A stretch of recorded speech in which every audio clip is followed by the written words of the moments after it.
Donc, après la pause, nous continuons avec euh, euh, les types algébriques.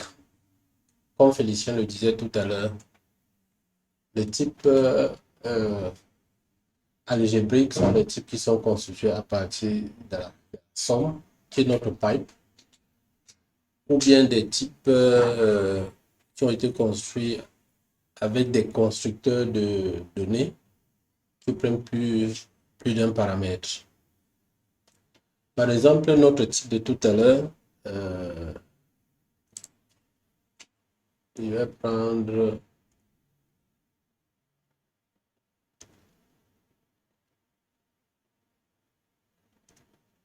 ce type. Alors, le constructeur ici de données a pris 5 paramètres en entrée. Donc, nous disons ici que nous combinons les paramètres, les chaînes de caractères, les entiers, les flottes et notre chaîne de caractères pour constituer la donnée.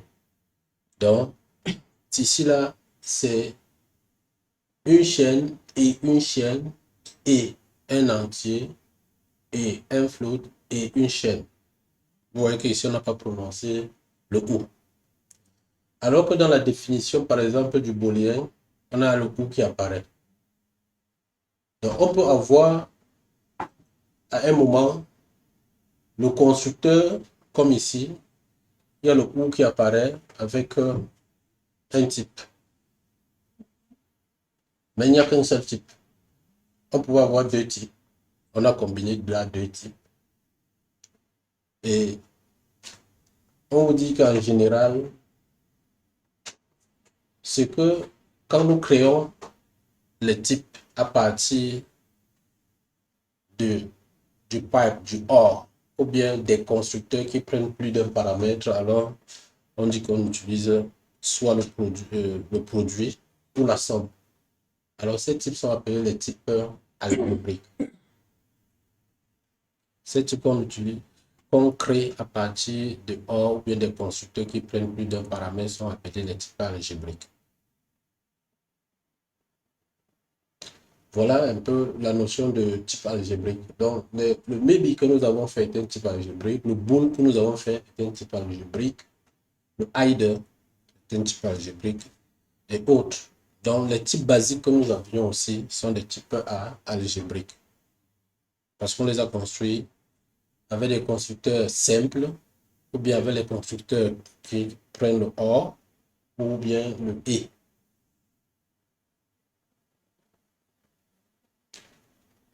Donc, on va voir les types synonymes et les types qui font, je vais utiliser quel terme en français pour dire wrapper, qui créent Une sorte d'enveloppe. d'enveloppe, voilà, autour d'un type déjà existant. Donc, euh, nous avons vu que le type chaîne de caractères était encore les strings. Alors, dans Haskell, au fond, qu'est-ce que Haskell a fait pour que le type chaîne de caractères soit appelé aussi le type string? Ils ont utilisé juste ce mot-clé type. Donc, lorsqu'on utilise le mot-clé type, on met ancien type, oui, l'ancien type et le nouveau nom qu'on veut lui donner. On obtient un nouveau type qui est synonyme. Par contre, nous avons une autre façon de créer des types avec le mot-clé new type. Lorsqu'on utilise le mot-clé new type, en fait, on crée un nouveau type. Mais on crée ce type comme un type qui enveloppe des types déjà existants. Euh, je crois que Félicien maîtrise bien les avantages de créer les types en utilisant le mot-clé new type. Oui, je vais lui laisser le soin de mieux expliquer ça. D'accord, merci Olivier. Déjà, si nous revenons un peu, si tu permets, je vais écrire. On peut arrêter ceci. Donc, je vais revenir un peu sur type. Parce Oui. que on parle là. Donc, tout comme data, pour créer le nouveau type, on a donc type. Et on a expliqué qu'avec type, en fait, on veut créer un synonyme de type. Donc, on veut partir d'un type basique qui existe pour créer un autre type. Oui. Donc, par exemple, je peux dire, commençons par l'exemple que vous connaissez tous, string, qui en réalité utilise le type list qui existe et également le type caractère qui existe.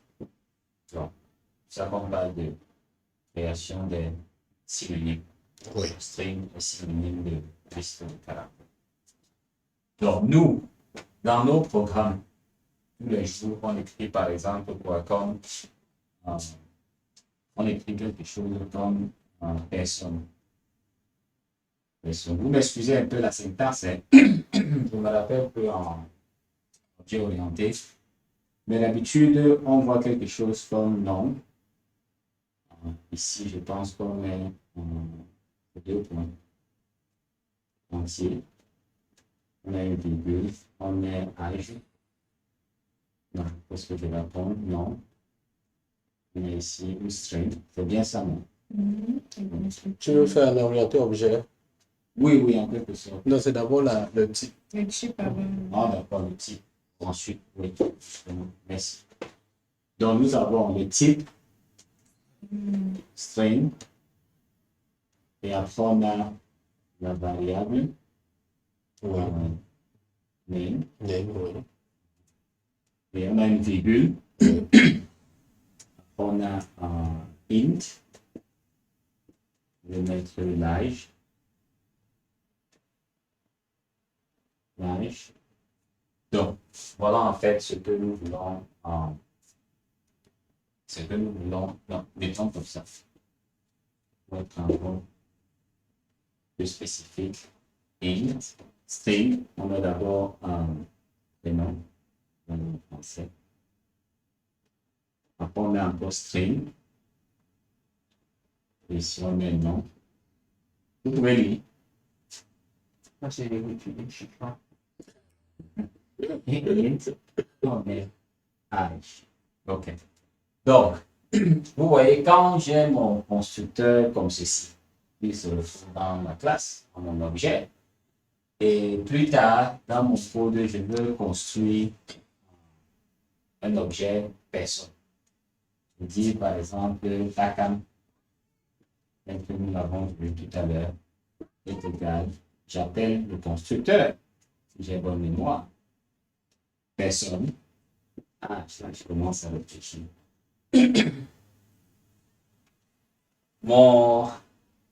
C'est-à-dire, imaginez si j'ai dans cet ordre si j'ai peut-être 5 strings. Je vais commencer à me poser la question, est-ce que la première string c'était le nom ou Le prénom. Est-ce que donc il y a tout un tas de trucs dont ça fait la confusion. On se retrouve avec des gens dont les noms deviennent des prénoms dans le programme, les prénoms deviennent des noms.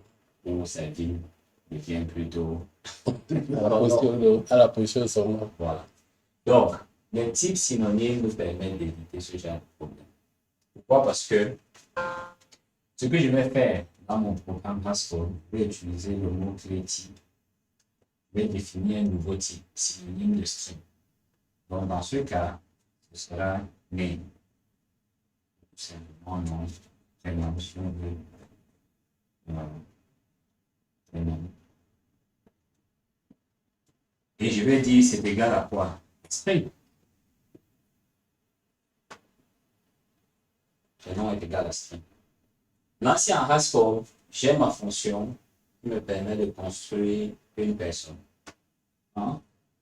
Si j'ai le personne de tout à l'heure, si j'ai défini le personne de tout à l'heure, vous souvenez, on avait data personne et on avait égal personne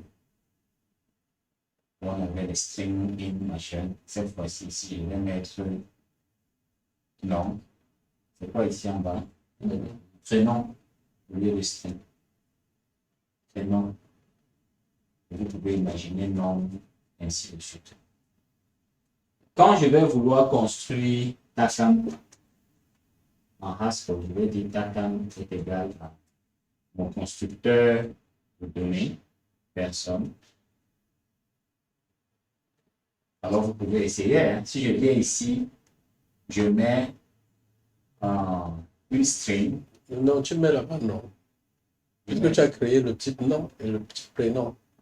Oui, donc je dois mettre quelque chose de type nom ici. Oui. Oui.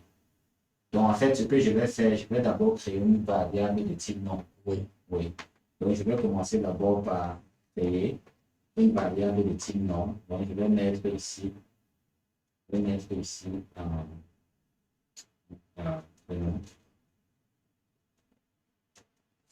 Oui. Let P, par exemple. Let P est égal à, c'est le prénom de Tata. Je vais mettre Eric. Selon Tata pour prénom Eric. Je vais spécifier que Eric a aussi peu prénom. Prénom, oui.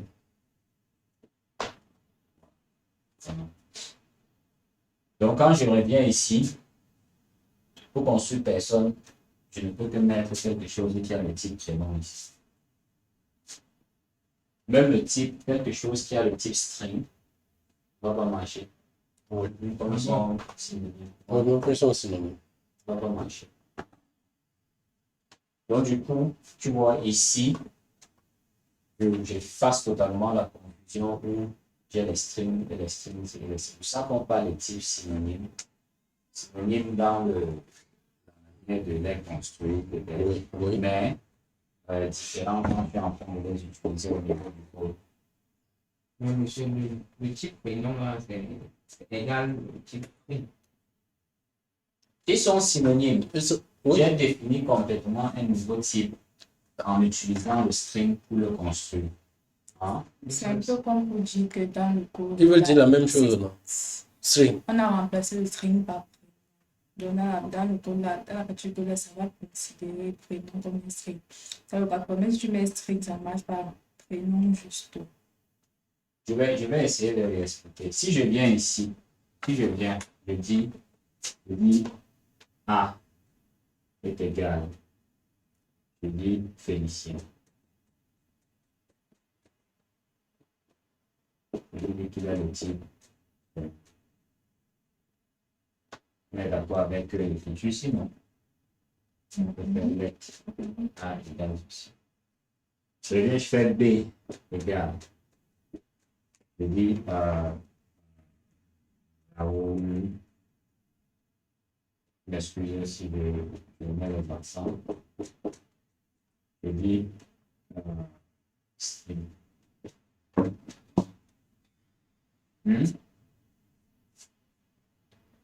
Si je vais dans Haskell, j'essaie de. Bon, nous savons que les strings, on peut comparer les strings. On sait. En Haskell, on peut comparer les strings. Hein? Si en Haskell, je veux faire quelque chose comme comparer A avec B, et je veux voir en termes d'ordre alphabétique, lequel vient avant l'autre. Déjà, je vais obtenir une erreur. Même si le type prénom inclut aussi, intègre en lui la notion d'ordre, ou aussi simplement s'ordonner. Je vais obtenir une erreur. On va me dire que, hey, tiens, tu es en train d'essayer de comparer prénom avec string. Donc, dans les synonymes. On a des Oui. types synonymes. Alors, synonyme veut dire quoi? Ils n'ont pas. Ils disent la même chose. Ce qui signifie la même chose. Hein? Ce sont pas les mêmes personnes. Voilà. Je vais prendre quoi comme pour aider ça? Quand on dit que deux termes sont synonymes, ils veulent dire la même chose, mais s'écrivent différemment. C'est un peu ça. On se confond. prénom, c'est sur une chaîne de caractères. Ouais, Non, c'est sur une chaîne de caractères. ouais. Mais ils Mais- s'écrivent différemment. Il s'écrivait différemment. Le compilateur, quand il arrive, il voit deux choses différentes. Mais en réalité, dans le fond, c'est la même chose. C'est tout simplement ça.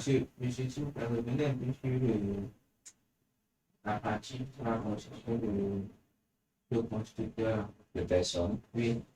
Bon. Pourquoi avoir déclaré oui, Eric? C'est toujours comme ça. Quoi. Est-ce qu'on ne peut pas dire Takam de personnes, de type prénom, tout pour ça déclaré comme vous avez déclaré en Hollande? Oui, on peut Oui, écrire. oui, on peut. On peut dire que je voulais juste te montrer qu'ici, je peux venir ici, n'est-ce pas? Hein? Je peux venir ici, je vais faire comme ça. Je mets le nom là-bas. Oui. Ça va marcher. Non, si tu mets, ça ne marche pas. Il faut caster en disant deux points prénom.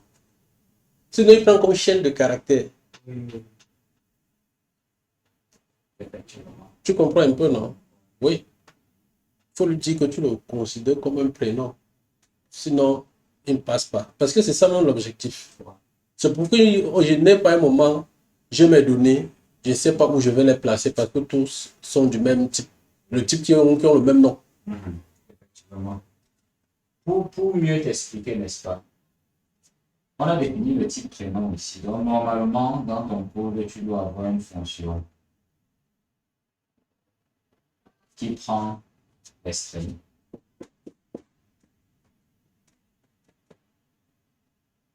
Et te retourne le prénom.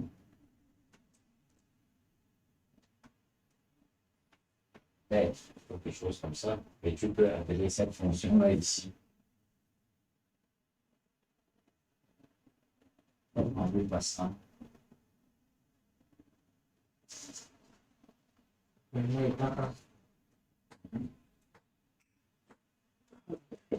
Mais le truc à retenir ici, l'utilité de ça, de définir les types synonymes, c'est quoi? C'est d'éviter ce genre de situation où tu as. String, ça ne veut rien dire en fait.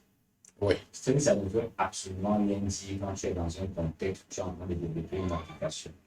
Dans ton application, tu as des noms, tu as des prénoms, tu as des trucs qui ont un sens dans ton contexte. Donc, tu peux commencer à raisonner sur le prénom. Le prénom doit avoir un certain nombre de limites de caractères. Hein? Le prénom ne peut pas commencer avec telle ou telle autre lettre. Hein? Tu ne peux pas avoir un prénom qui contient, par exemple, donc, c'est tout un concept. Il faut comprendre ça. Quand on dit string, c'est une chaîne de caractères. Il n'y a aucune limitation là-dedans. Donc, si tu te retrouves dans ton code en écrivant quelque chose comme ça, personne, string, prénom, string, nom. Non, ça, c'est deux concepts différents. Ce sont des types. Tu vois la différence? Tu vois la différence? Donc, ça permet d'éviter certaines situations où tu consommes les données.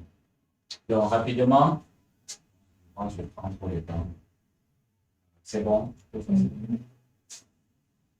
On va y revenir dans l'exercice. Donc, l'autre constructeur, c'est new type. Donc, ici, new type, qu'est-ce qu'on a? Je vais toujours partir avec le nom. Hein. Je vais partir avec le name. On va mettre le nom.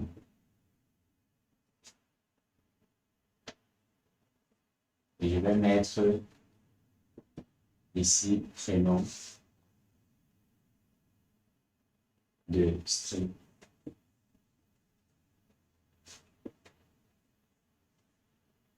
Donc, en fait, le new type me permet de créer une sorte d'enveloppe autour d'un type existant. Toujours pour avoir plus de flexibilité et éviter les confusions avec les types. Et donc, ici, dans mon contexte, un prénom n'est pas juste une string. Donc, c'est ce constructeur de données, donc, on connaît une fonction, ou cette enveloppe avec un string. Une enveloppe de string. Oui, si on peut dire comme ça. Donc, du coup, je peux avoir, c'est-à-dire que je peux avoir maintenant toute une logique dans le processus de construction du nom, où j'ai une fonction qui me permet de construire un prénom. Je lui passe une string et j'ai par exemple mes conditions. Le nom ne doit pas avoir une taille de plus de 30 caractères. Imagine, tu es dans un système, tu écris un code où quelqu'un peut venir avec un nom, il te remplit toute ta base de données. Oui. Je sais pas si vous vous rendez compte. C'est-à-dire que le nom, il y a tout un concept derrière ce que c'est qu'un nom. Il y a tout un concept derrière ce que c'est qu'un prénom. Ceci donc te permet de capturer ça. Parce que finalement, pour avoir un prénom, je vais devoir, c'est-à-dire que je peux faire quelque chose comme ça. Je vais dire que en valide,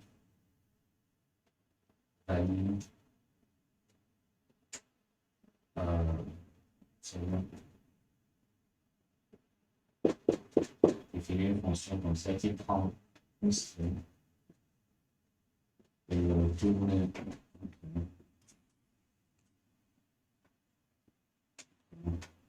Donc, il valide le nom. Il me prend une string c'est une chaîne de caractères. Je commence à faire mes raisonnements dessus. Donc, je dis length, par exemple, de x. Hein?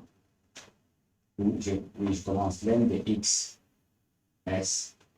Si c'est supérieur, donc si c'est supérieur à 30, alors peut-être je lui retourne une erreur. Dans les 30 premiers. Hmm? Tu prends les 30 premiers, par exemple, tu retournes les 30 premiers. Effectivement, oui, je coupe Tu fais, le nom. oui, tu fais T30 Oui, moi, de j'ai est-ce que j'étais 30 sur XS? Parce que je veux limiter mes trucs à 30. Ouais. Ça, c'est une règle qui peut être dans mon domaine. L'autre, c'est que le nom là ne doit pas contenir de I. Ça, c'est quelque chose que j'ai fabriqué comme ça. Donc, je continue. Je vérifie que le truc qu'on m'a donné là, ça répond à ces critères avant de construire ce que c'est un prénom dans mon domaine. De telle sorte que demain, quand je vois le prénom se balader dans mon code, ça répond à des règles bien précises. Bon, si tu as les strings qui te battent, se baladent dans ton code que tu appelles, donc tu es un bon anglais. On va te prendre un truc de 100 000 caractères, il va remplir le formulaire de site web, ça va se retrouver dans ta base de données. Ouais. Et bon, tu mets le système à terre comme ça, comme la musique.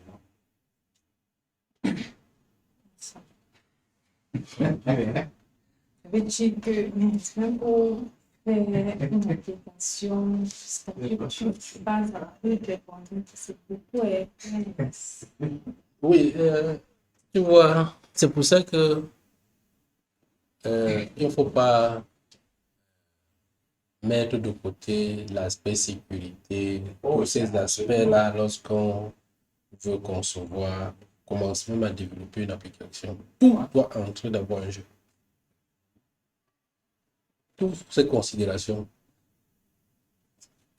De nos jours, on développe, quand on finit de développer la couche sécurité, non, la sécurité. Alors, c'est une façon holistique de voir les choses. Il faut comprendre que dans le petit prénom que tu déclares dans ton système, il y a la sécurité, il y a la base de données, il y a tout. Tout en fait. Tout.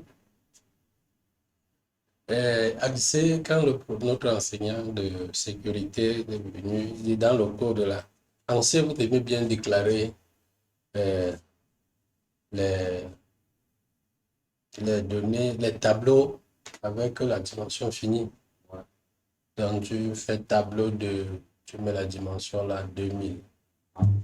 Alors le gars, il sait que tu as écrit ton langage en C, dimension 2000. Alors, le gars te tape un truc de 5000 là. Du coup, ton tout plan.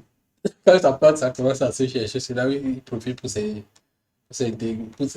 dans ton système. Je ne sais pas si vous avez entendu parler de SQL injection. Oui. C'est dans des trucs comme ça. Hein. C'est-à-dire que tu vas dans un formulaire, tu entres.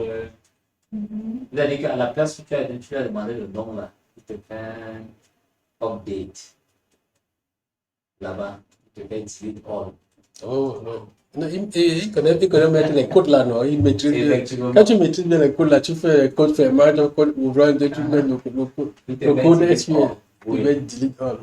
Ouais, donc ça te retrouve dans ton... Parce que tu as dit que ton nom ou ton prénom, c'est une string. C'est n'importe quoi. Ou bien sur ton SQL que tu as écrit, il a ajouté un or 1. Voilà. Sur les conditions que tu as écrit, il ajoute un or 1. Or 1 veut dire que c'est toujours vrai. Ouais. Donc, toute ta condition que tu as écrit là, il a rendu tout ça toujours en vrai. Effectivement. Quand ça vient la pape, il sort tout le contenu de ta base de données. Donc, dans le même truc, par exemple, un livre comme... excuse-moi, Il n'y a pas de souci.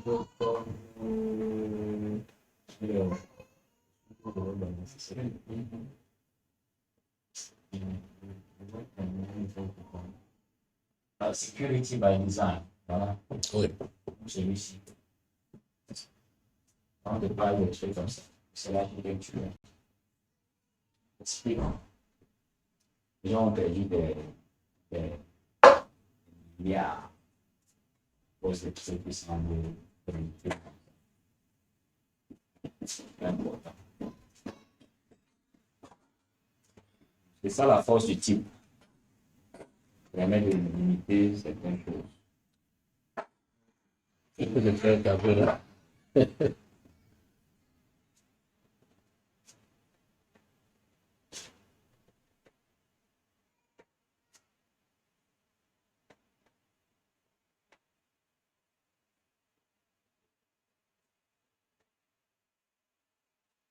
Bon. Oui, c'est bon.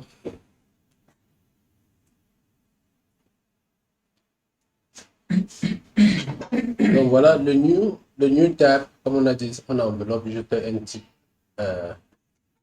type déjà créé. Vous allez voir, généralement, c'est avec un seul type ici à l'intérieur. Et on utilise la méthode de report syntax.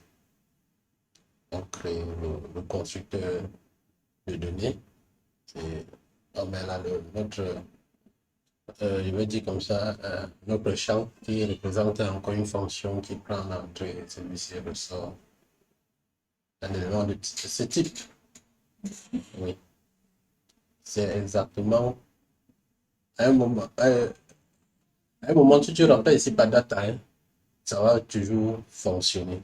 Mais seulement que ce ne sera pas aussi efficace que si tu avais mis new type.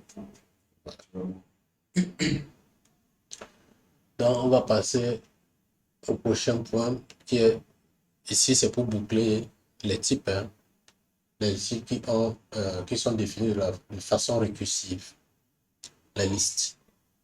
On va commencer par voir les listes.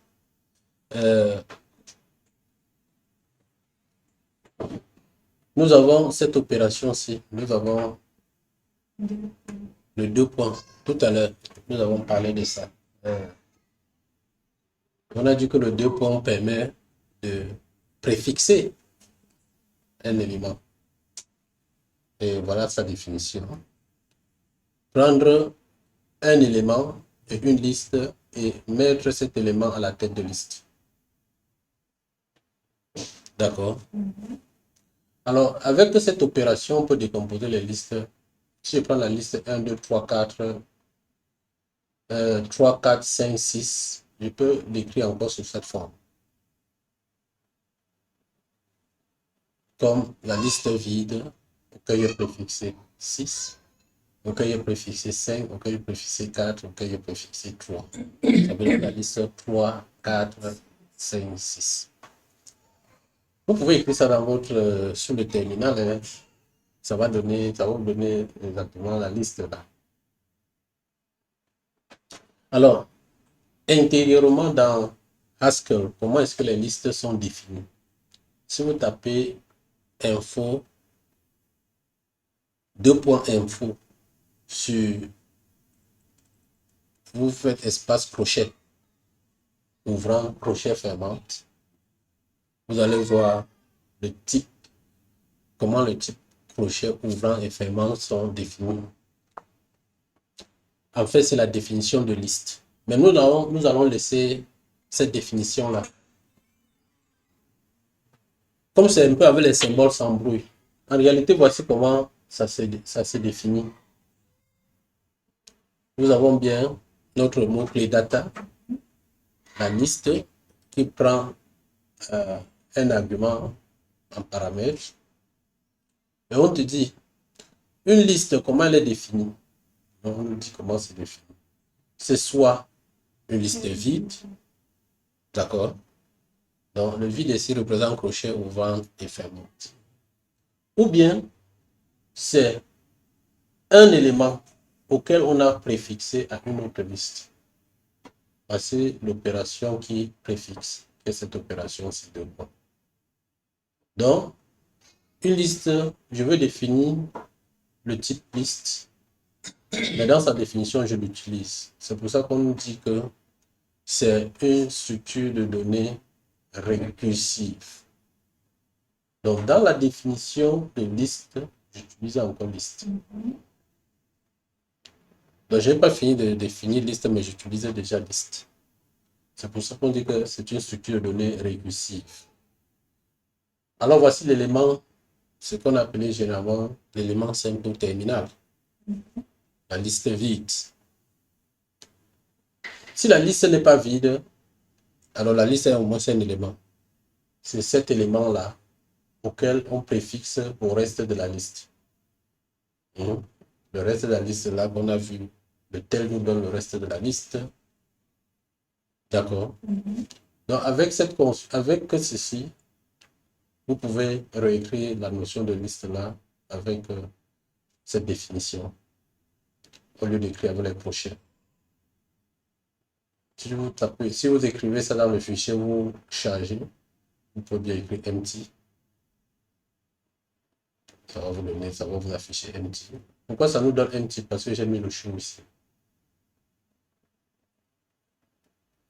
Si je ne mets pas le show, alors ça ne va pas afficher. Ça veut dire que je n'ai pas implémenté show. On a dit 5 const empty. On met dans la liste vide, on met un premier élément. On préfixe un premier élément. On va mettre un premier élément dans la liste.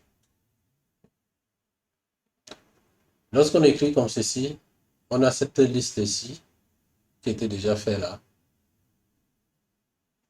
Maintenant, on préfixe 4. Ça va donner 4, 5. Si on prend un préfixe 3, on aura 3, 4 et 5. C'est ça qui s'affiche là.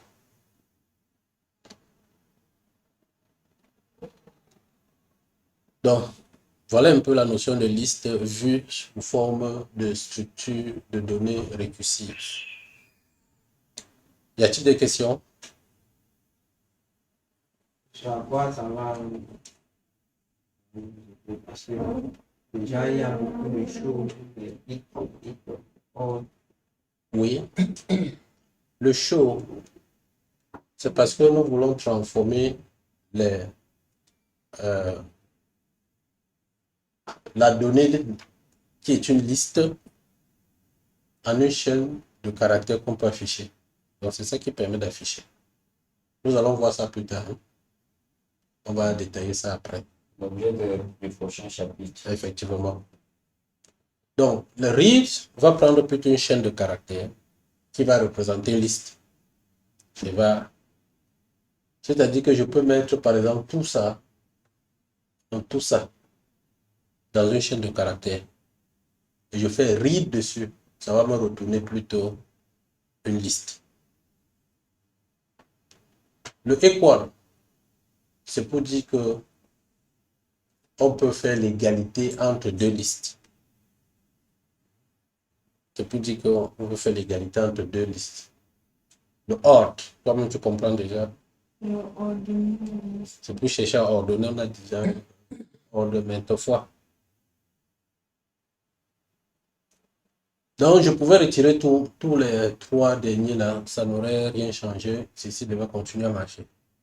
Parce qu'on ne les a pas utilisés. Mais je ne peux pas retirer le show parce que si je retire le show, ceci ne doit pas s'afficher. Donc, monsieur, ici, je comprends bien qu'à chaque fois qu'on va vouloir faire le type de constructeur de type là, on va mettre les petits hiving, mettre quelques fonctions dedans, en fonction de ce qu'on veut. Oui, déjà, ce ne sont pas les fonctions, mais ce sont les classes. Je peux dire comme ça les catégories de types.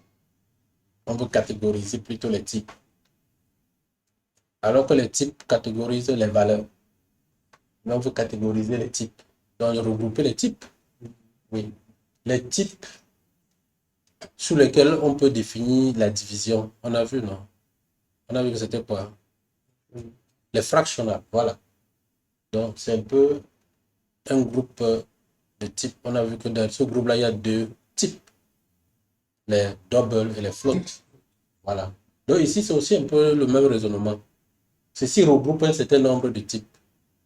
Nous voulons que notre type entre dans ce groupe-là. On écrit juste ça comme ça. Même chose ici regroupe un certain nombre de types. On veut que notre type entre dans ce groupe. Et c'est oui. Donc, juste pour ajouter à la suite de Didier, tu vois, le pattern qui se dégage ici, c'est quoi? C'est que nous avons des types qui veulent avoir une certaine caractéristique. Par exemple, être ordonné, pouvoir se comparer, hein, Oui. ou pouvoir s'afficher. Ça, c'est un problème d'ordre général. Hein.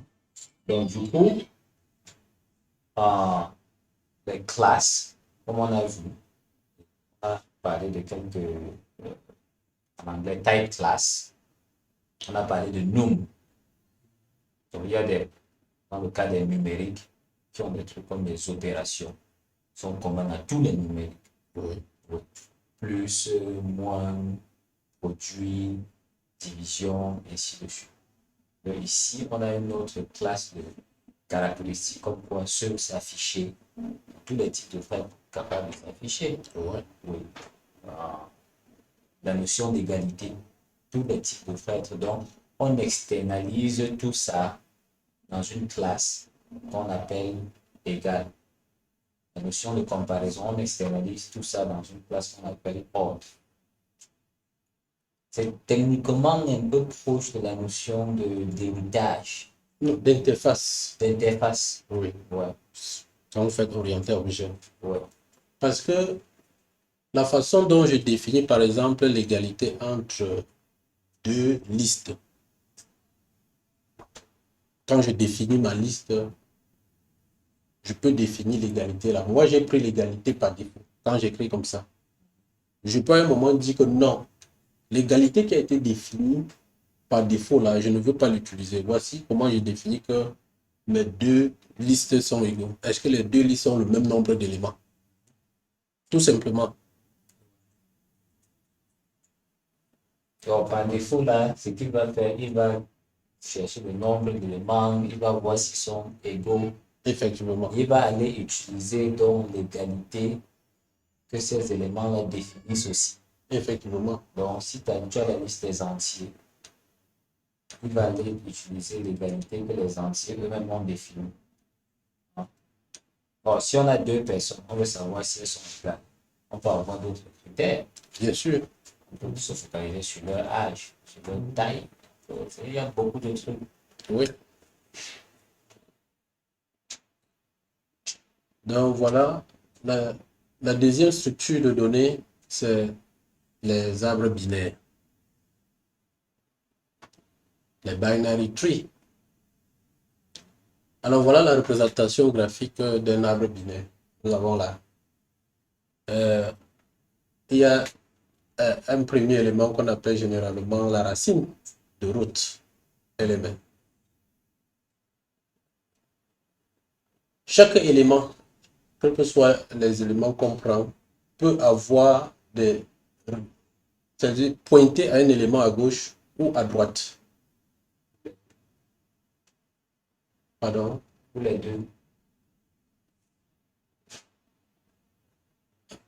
Ou les deux. Oui. Ça peut avoir un élément à gauche, ne rien avoir à droite.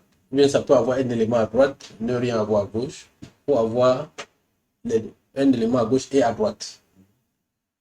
Donc, dans notre cas ici, nous avons... non, la deuxième chose, c'est que les éléments que nous mettons à gauche, qui est à gauche, doit être inférieur que l'élément qui est à la racine. L'élément qui est à droite doit être supérieur que l'élément qui est sur la racine. Ça veut dire quand j'arrive à un moment dans mon arbre, à partir d'un nœud, si je vais à gauche, je sais que je vais sur tous les éléments, je vais parcourir tous les éléments qui sont plus petits que le nœud. Si je vais à droite, je vais parcourir tous les éléments qui sont plus grands que le nœud. Donc chaque fois, à partir d'un nœud, je peux diviser l'arbre en deux. Ceux qui sont plus petits que le nœud, ceux qui sont plus grands que le nœud. Donc voilà un peu sa représentation graphique. Alors comment c'est défini? Nous avons dit que un arbre binaire, c'est un arbre dont chaque nœud pointe à deux éléments. Peut pointer à deux éléments. Un élément à gauche et un élément à droite. Mais que dit-on donc de ce type d'éléments qui sont dans notre arbre? Généralement, on les appelle les feuilles. Ils ne pointent à rien. Mais s'ils ne pointent à rien, ça veut dire qu'ils pointent au vide quand même. Donc, la gauche pointe au vide et la droite pointe au vide. D'accord. Donc, sa définition sera ce que, si on veut définir une structure de données ainsi, sera ce que on peut définir comme ceci. Un arbre binaire qui contient des données de type A est soit un arbre vide. D'accord? Soit c'est un nœud. À la racine, nous avons un élément de type A. Et ce nœud-là pointe à gauche sur un autre sous-arbre et à droite un autre sous-arbre. Nous sommes en train de définir, de créer le type tree. Mais nous constatons que dans la définition de tree, nous avons encore utilisé tree. C'est pour ça qu'on l'appelle une structure de données récursive. Alors, cette écriture-ci paraît un peu compliquée. Je vais encore détailler ça simplement. Lorsque je prends un nœud quelconque ici dedans, si je prends le premier nœud, alors lui, il pointe à deux éléments, cet élément et cet autre élément. Voici donc le constructeur qui définit ce nœud-là. Ici, c'est construit avec node de 5. D'accord? Avec maintenant un autre node. En réalité, ceci devient encore une autre construction. Mais ceci est le sous-arbre ici. Ceci représente ce sous-arbre et celui-ci représente le sous-arbre ici. Par contre, si je suis ici, par exemple sur 7, alors 7, c'est l'élément là, et le sous-arbre ici est représenté par celui-là, ce sous-arbre est représenté par celui-là. Donc, nous sommes en train de dire tout simplement que un arbre binaire est soit un arbre vide, soit un nœud qui pointe à un arbre à gauche, à un sous-arbre à gauche et à un sous-arbre à droite. Regardez ici, nous avons deux constructeurs. Le premier constructeur est, on dit comment nul, est nul. Parce qu'il ne prend pas de paramètres.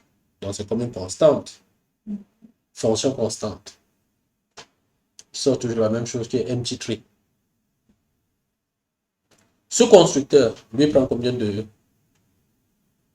paramètres? Un paramètre.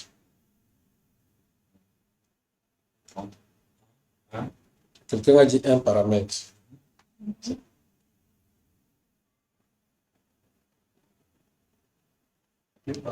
Deux paramètres. Raoul, le deuxième constructeur qui est nôtre, prend combien de paramètres?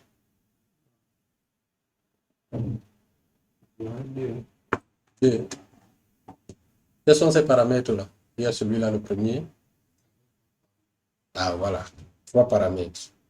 Alors, en fait, note que le deuxième constructeur prend trois paramètres. Le premier paramètre est de type A. Le deuxième paramètre est de type le type qu'on est en train de construire. Le troisième paramètre est de type que nous sommes en train de construire. D'accord. Donc, voilà. Alors, c'est une donnée algébrique. C'est un type algébrique parce que c'est construit à partir des types simples en utilisant l'opérateur OR et l'opérateur et ici. On doit avoir un A et un tree de A et un tree de A pour construire. Donc, nous avons utilisé le AND et le OR pour construire. Donc, c'est un type algébrique. Alors, voilà. On nous donne comme exercice, comme une activité, de créer une fonction qui nous permet, qui prend en entrée un arbre et un élément et insère cet élément-là dans l'arbre. On dit d'écrire une deuxième fonction qui vérifie si un élément donné est dans un arbre. Je vais prendre le premier. Je vais prendre ici cette représentation graphique. Et supposons que nous avons, par exemple,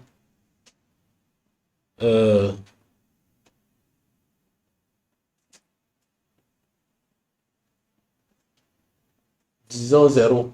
Si nous voulons insérer 0, qu'est-ce que nous faisons? Alors, nous venons ici avec 0, nous commençons toujours à la racine. Est-ce que 0 est plus petit que 5? On dit oui. On va donc à gauche. On trouve 3. Est-ce que 0 est plus petit que 3? Oui. On va à gauche. On trouve 1. Est-ce que 0 est plus petit que 1? On dit oui. On va aller à gauche de 1, on voit que... En fait, il n'y a rien, c'est le empty tree. D'accord. Il y a le empty tree. On va donc utiliser le empty tree pour insérer. Par contre, si je prends... Ici, c'est 4, donc on ne peut plus envoyer quelque chose ici. Mais si on prenait plutôt les floats, donc prenons num en général, que c'est les num qu'on insère là-bas, en général. Et que je veux mettre, par exemple, 4,5. Qu'est-ce que je fais? J'entre ici, 4,5 plus petit que 5. Je viens là, j'ai 3. 4,5 plus grand que 3. Je viens plutôt à gauche. À droite, pardon. Égal à 4,5 est plus grand que 4 et je vais donc l'insérer plutôt comme ceci. À droite de 4. D'accord? Donc voilà un peu le processus pour insérer. Si je veux insérer 10, je dis 10 est plus grand que 5, alors je décale vers la droite. 10 est plus grand que 7, je décale encore vers la droite. 10 est plus grand que 8, donc je vais le mettre à droite de 8. Ce n'est pas à gauche de 8. Il faut faire très attention. Donc, nous allons un peu voir comment ces deux fonctions sont implémentées. Ce n'est pas assez compliqué. Nous avons vu les fonctions hier, on a vu les fonctions récursives. Donc, voilà l'insertion. Nous prenons donc un élément de type A qui peut bien être ordonné. Sinon, on ne peut pas faire les comparaisons là. Nous avons notre arbre dans lequel nous voulons insérer cet élément. Et voilà l'arbre de sortie. Cet arbre en sortie qu'on doit contenir cet élément. Voici la définition. Dites-moi, nous avons vu hier comment on définissait des fonctions. On a vu la définition par pattern matching, de boîte. Nous avons utilisé le constructeur where, let and in, le if else. Nous avons utilisé également les case patterns of. Oui, ici, qu'est-ce qu'on a utilisé pour la fonction pre-insert? Ouais. On a utilisé le what. Vous êtes tous d'accord qu'on a utilisé le what? Avec la question.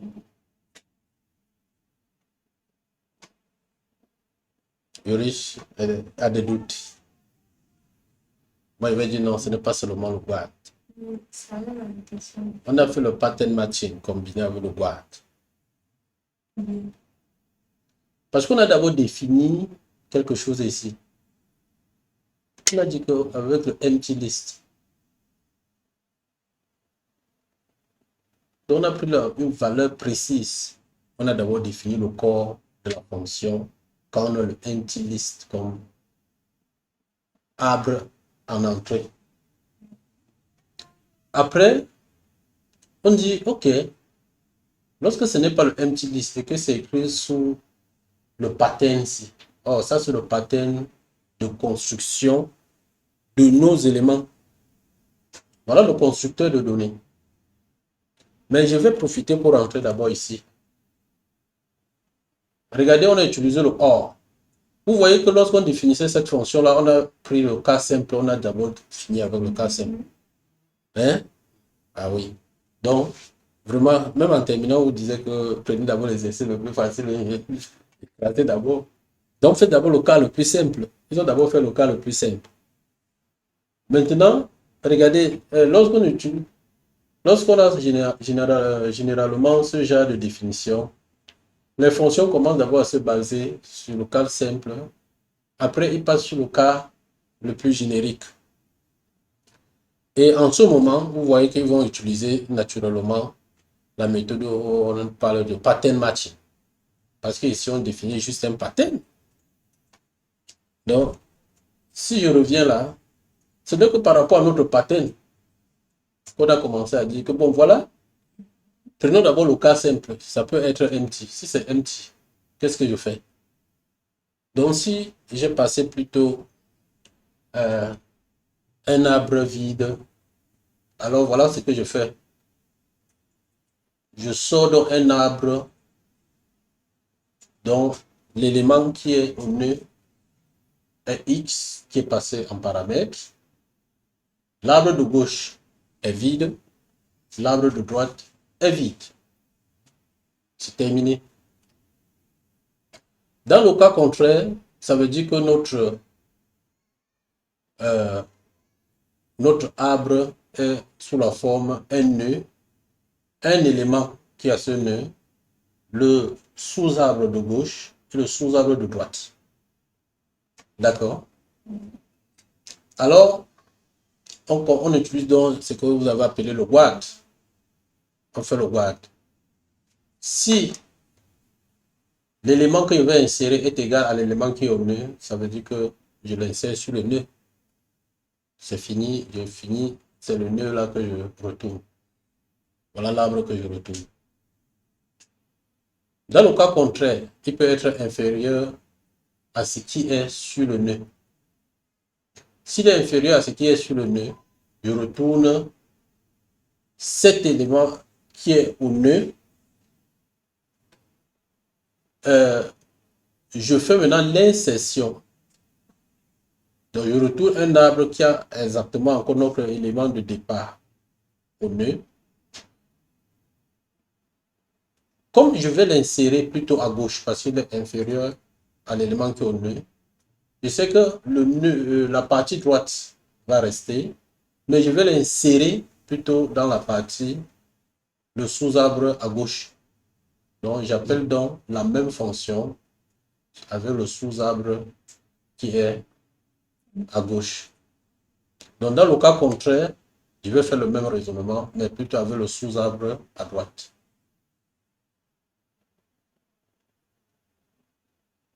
Donc, voilà un peu comment ça se passe de façon récursive. Si vous n'êtes pas habitué à la récursion, il faut un peu s'habituer, ça va venir. C'est assez simple lorsqu'on comprend bien la notion de fonction récursive et comment on les appelle. Ici, nous avons donc la fonction qui vérifie qu'un élément est dans un arbre. Donc, ça prend en entrée un élément, l'arbre, et ça nous retourne un booléen. True, ça veut dire que l'élément est dans l'arbre, et false, l'élément n'est pas dans l'arbre. Et voilà. Ici, on prend encore le cas de liste vide.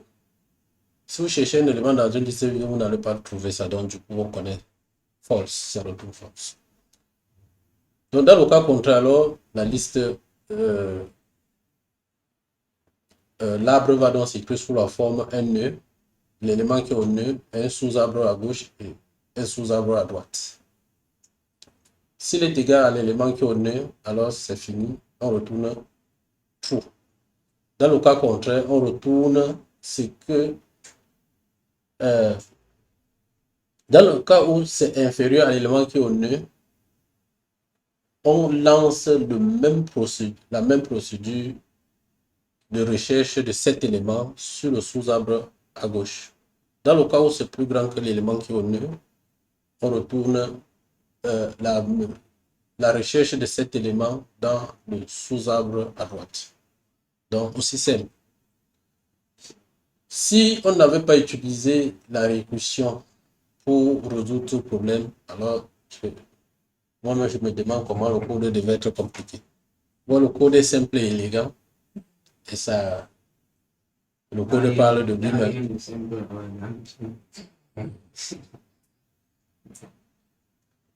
Donc, nous allons revenir dessus dans d'autres séances. Absolument. Oui, donc, Absolument. c'est vrai que nous-mêmes, au premier cours, je me rappelle dans les années 2008. Oui, 2008 ou 2009. Non, oui.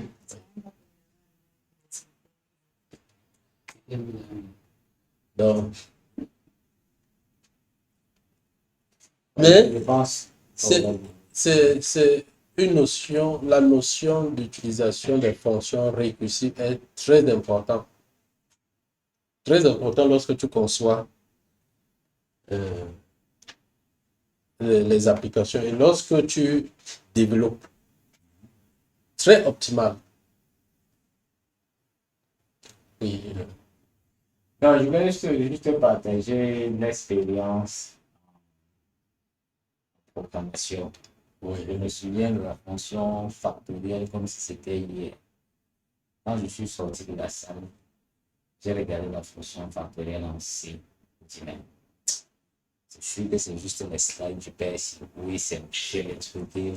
On ne peut pas donner. Tu vas mettre ça dans le truc. Vidéo. L'environnement de développement. Oui. C'était code bloc. Oui, À l'époque, effectivement. super, ça marche. Et quand j'ai mis ça à donner, on m'a un peu traumatisé. Mais comme on dit, il faut se mettre au travail. Et tout ça, le travail qui est Oui. Ce n'est pas d'un coup à moins que vous soyez vraiment brillant, ce n'est pas facile de prendre ça d'un coup. Mais avec le temps, ça va venir. Vous serez habitué à ça et vous allez aimer. Tu as déjà mal à la tête. Vraiment. Hein? Oui. Mais tu cherchais les bonnes choses, non? Hein? Là, Non, ça va, ça va aller. C'est normal. Nous passons donc au dernier point pour clôturer la journée. C'est ce qu'on appelle les kinds. Les kinds, ici, je vais résumer rapidement. Hein. C'est juste pour dire les types des types. Nous avons vu que les types pouvaient prendre des arguments. Et lorsqu'un type prend un argument,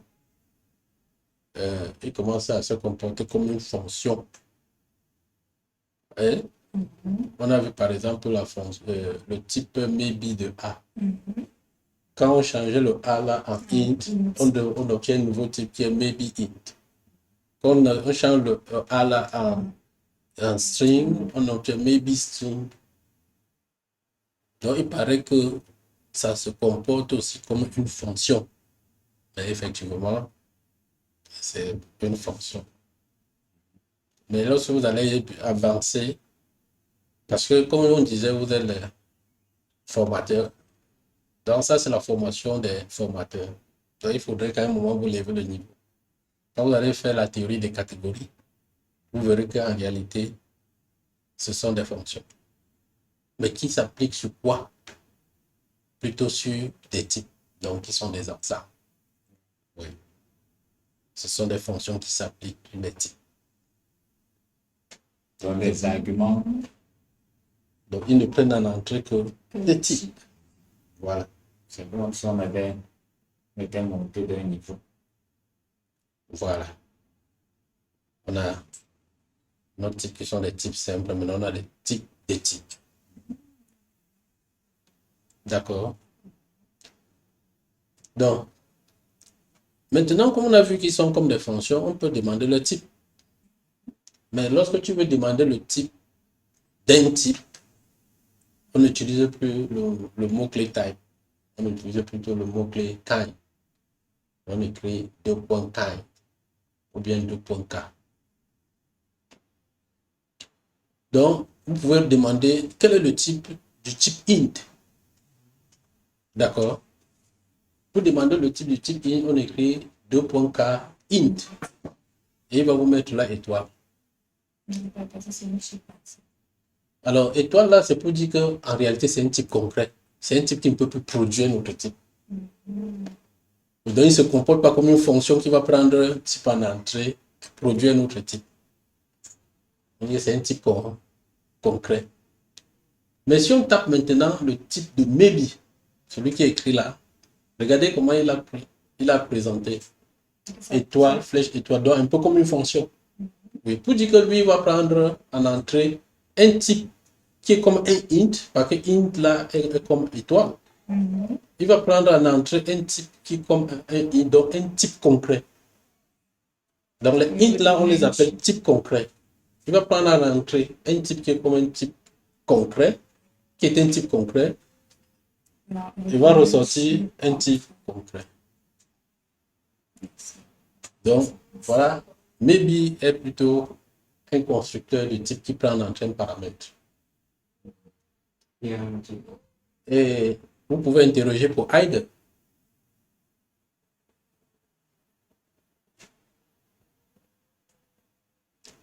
Si vous interrogez pour hide, vous allez voir que ça va mettre avec 3 étoiles, 2 flèches. Et Raoul, tu fais 2 points kind de hide. Voilà. Donc, lui prend plutôt 2 types en entrée et retourne un type concret.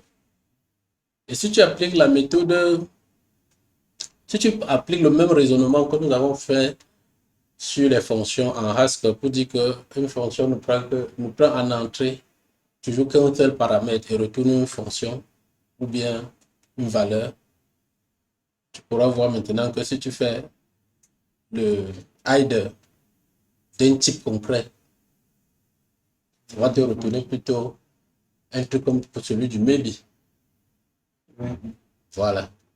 Comme ici, par exemple, on a passé un paramètre à maybe qui est le type int, on a demandé son type. Il devient donc un type concret. Donc, voilà un peu la notion de kind, qui est une notion qui traite plutôt de la notion de type de type. Est-ce qu'il y a une question ou des questions ici?